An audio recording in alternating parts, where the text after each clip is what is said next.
Congress party ఆహ్వానం మేరకు AICC PCC ప్రతినిధుల పిలుపు మేరకు నేను డాక్టర్ కడియం కావ్య గారు కాంగ్రెస్ పార్టీలో చేరడం జరిగింది. కాంగ్రెస్ పార్టీలోకి ఆహ్వానించి పార్టీలో చేర్చుకొని వరంగల్ లోక్సభ స్థానం నుండి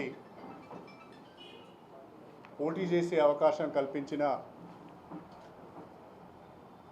గౌరవనీయులు సోనియా గాంధీ గారికి, పెద్దలు మల్లికార్జున్ ఖర్గే గారికి,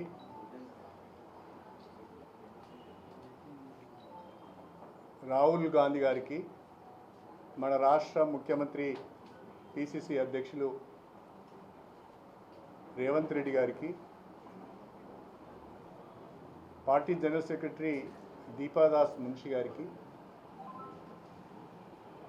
ఏఐసిసి ప్రతినిధులకు, పిసిసి ప్రతినిధులకు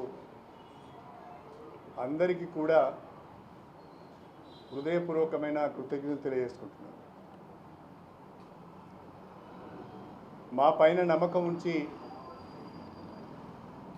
అవకాశం కల్పించినందుకు ధన్యవాదాలు తెలుపుకుంటూ, నమ్మకాన్ని వమ్ము చేయకుండా కాంగ్రెస్ పార్టీ బలోపేతానికి, ప్రజా సమస్యల పరిష్కారానికి,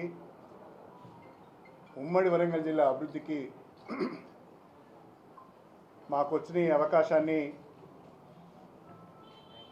తప్పకుండా ఉపయోగించుకుంటామని చెప్పి తెలియజేస్తున్నాను. ప్రధానంగా కాంగ్రెస్ పార్టీలో చేరటానికి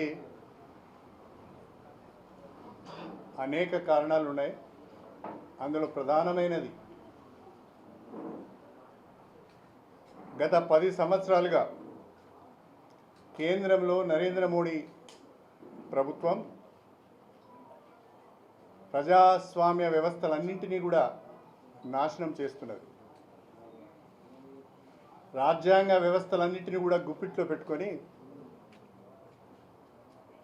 ప్రజాస్వామ్యాన్ని అపసహ్యం చేసే విధంగా, అపహాస్యం చేసే విధంగా, దేశంలో ప్రతిపక్షాల నామరూపాలు లేకుండా చేసే విధంగా ప్రయత్నాలు చేస్తున్నది మనం గమనిస్తున్నాం. ప్రజాస్వామ్యబద్ధంగా ఎన్నికైన ప్రభుత్వాలను దొడ్డిదారిన కూలగొట్టి, బెదిరించి, లొంగ తీసుకొని సిబిఐ కేసులలో, ఈడీ కేసులలో ఇరికించి ప్రతిపక్ష పార్టీలను ఇబ్బంది పెడుతున్న పరిస్థితిని మనం గమనిస్తున్నాం.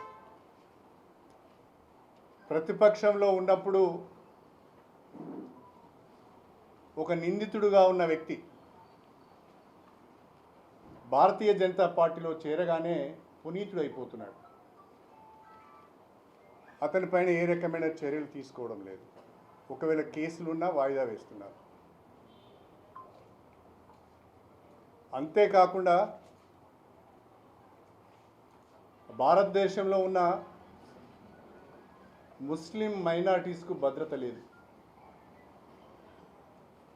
అందరినీ టెర్రరిస్టులుగా ముద్రవేసి,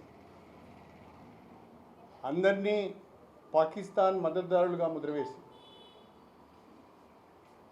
అక్రమంగా కేసులు పెట్టి ఎన్కౌంటర్లు చేస్తున్నారు. ఈ 10 ఏళ్ల కాలంలో దేశంలో దళితుల పైన దాడులు విపరీతంగా పెరిగిపోయినాయి.